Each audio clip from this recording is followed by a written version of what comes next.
Hello everybody, welcome to Betway's Weighted to Win. It's good to have you out here on this Saturday. I hope it's been a good weekend for you and all is in good order as we have a look at this 9-race program from a turffontein racecourse perspective. The second race is a maiden class field. It's over 1450 metres. We're doing this on Friday, as you know, and we've got a 5-2 favourite in here from the Stuart Pettigrew stable that Calvin, I beg your pardon, we don't. From the Sean Terry stable that I'm talking about, that Calvin Habib's riding, a horse called Lady Greensleeves, who's top of the boards. It's joint at 33-10 with number 2, Hearts Peaks. And Robbie Sage also priced up 33-10. There's one other that I must mention because it's in the market as they bet 3-way favourite. So the market is saying it's a nightmare of a race.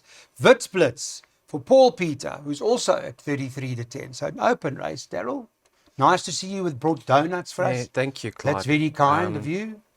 Pleasure. Very, very nice variety of and donuts. I'm even going to be kinder. I'm going to offer you 8-1 Lady Greensleeves off the 33-10. Oh, gee. You want to take some 8-1? Sure. No, I don't. I don't want to challenge you. I don't want to be taking 8-1. I don't put it in the race. You don't put it in the race, but it's favourite. What do you mean you don't put it in the race? I'm very interested to see how Witblitz goes on debut for Tony Peter. Yes. Interesting equipment change. Blinkers come off, and she now goes over an additional furlong. 1450. Jason gets them into the race early. Let's hope that's the case on a fast run inside track surface.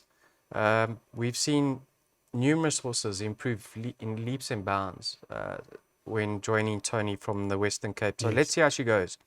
Backed her up with Princess Lola. A little bit suspect form line, but Clyde, she was really doing her best work late. This filly is held in high regard. And take note, Clyde, that stable has now officially turned.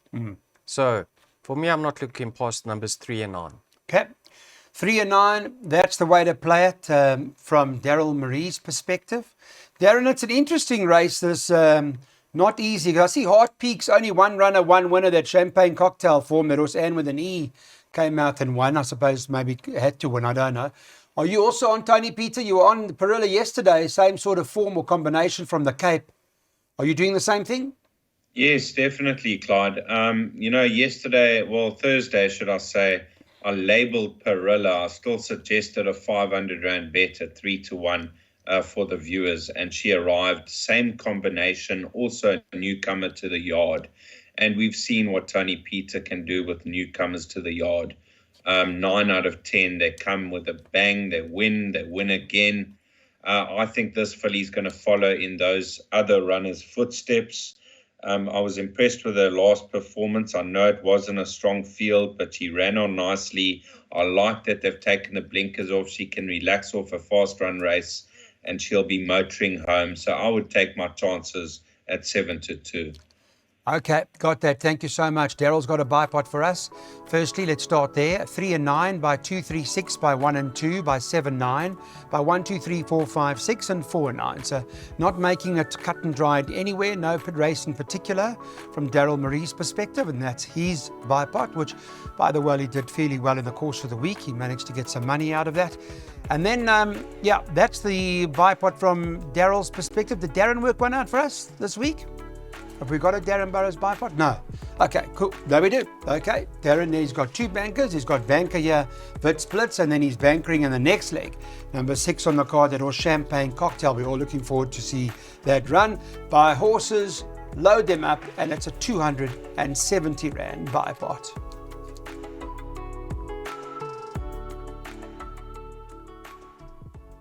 Well, this is the race you've been waiting for. We want to see what this horse Champagne Cocktail's all about. She was very impressive when she won first time out. She really was the sparkling water filly sister.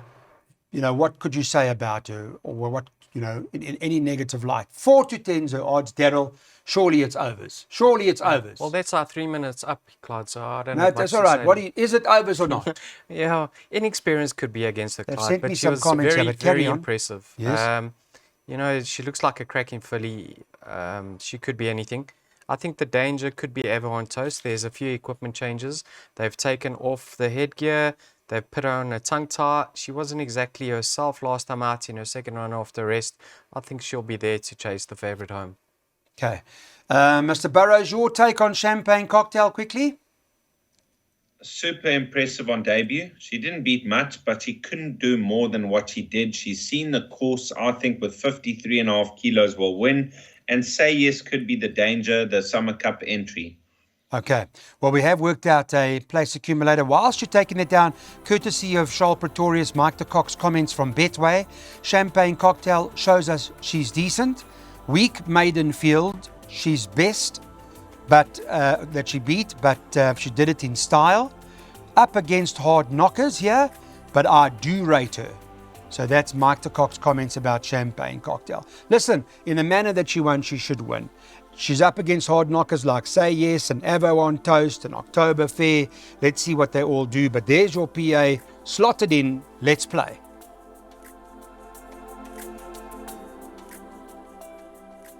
There's a graduation plate over the 1450 metres this event, and there 7 in the middle go to the gate. Mrs. Browning is one of the most interesting runners in the race, who's priced up at 17 to 20. She's odds on for Sean Terry, and she should just about win it. A comment from Bonetta, just to quickly bring you up to speed from the Michael de Kock stable, is, you know, that she had a bit of a spell off, she rested, etc. She's been working well, but the only thing against her, obviously, is the break, Daryl. Yeah, the break has to be against her, Clyde, but it could have done her the world of good. And she's a high-class filly, probably strengthened up during that time, and she could run fresh. I like the fact that her main opposition is over 1450, so that could enhance her chances, because one can say Mrs. Browning's better over shorter. Mrs. Browning's the best weighted. All she has to do is relax in running. We know her capabilities. So if she tugs in during the running of the race, don't be surprised to see Bonetta make a winning return. Okay. Interesting. It's Cabello Mazzaniani that is going to be riding her. Let me just ask you quickly, before I go to Darren Burrows, about Mrs. Browning. What do you make of her last start to Featherborough? She was over racing, Clyde, so she had to fold in the latter stages.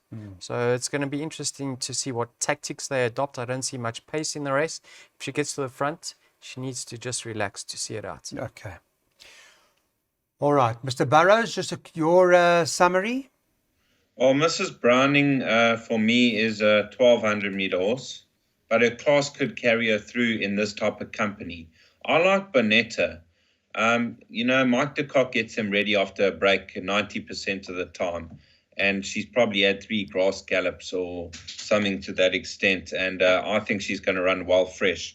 So 1 and 2 to fight it out, and Call Me When You Need Me, my third choice. Okay, that must have some sort of claim. Call Me When You Need Me. Let's take a look at Darren's pick 6. We spoke to Johnny Peter, the owner of Mrs. Browning, this morning. And just so that you guys know, Johnny said the further she goes, the better, in his professional punting opinion. Right. 1, 2, 5, the first leg. By 1, 2, 3, 7, 9. By 2 and 3. By a lot of horses in the fourth leg. By 1 and 4. By field. And there's your cost from Darren's side to get this pick 6 on today.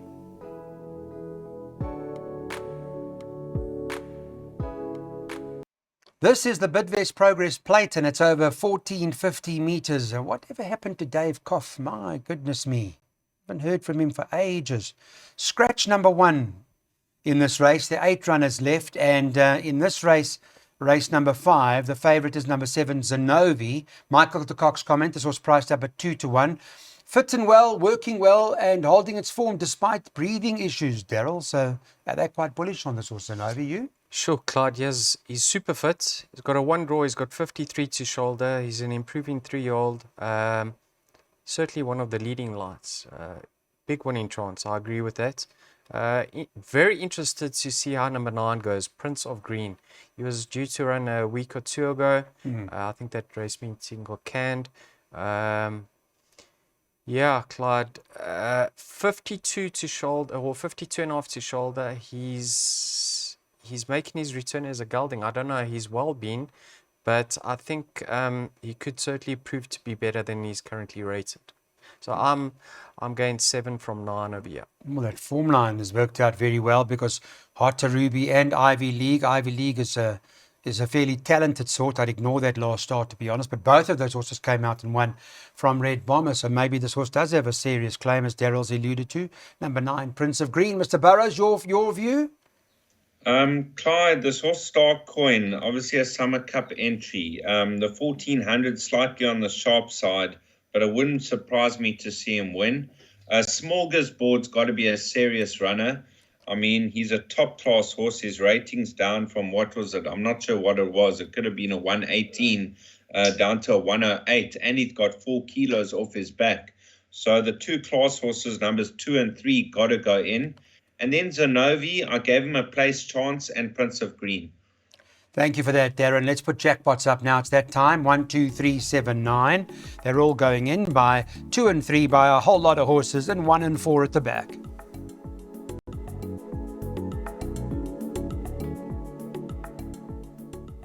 Race number 6 is a handicap over the 1700 metres, the OWA ceilings, and in this event over the 17, we've got the Silver Sanctuary. Mike de Kock's comments, courtesy of Charles Pretorius and Betway, is that you're a winner of her last start, and basically what he said here is given a bit of a freshen up after that last victory. Tough giving the colts this sort of weight, but she's got ability, so they do rate her. Yeah, she's going to turn out to be a lovely filly in time to cut. Clyde, I mean, she's by Silvana, and they generally do improve with racing in time. Yeah, I don't know what to make of her chances. I think she should be thereabouts. Jordan impressed me last time out. I know it was on a completely different surface. That was a sticky track. I think they abandoned the meeting straight after that. Yeah, you got a fast run inside turffontein surface, so it's like chalk and cheese. But I think that break did him the world of good, and the way that he turned it on really was pleasing. So another by Silvano, he'll improve with time.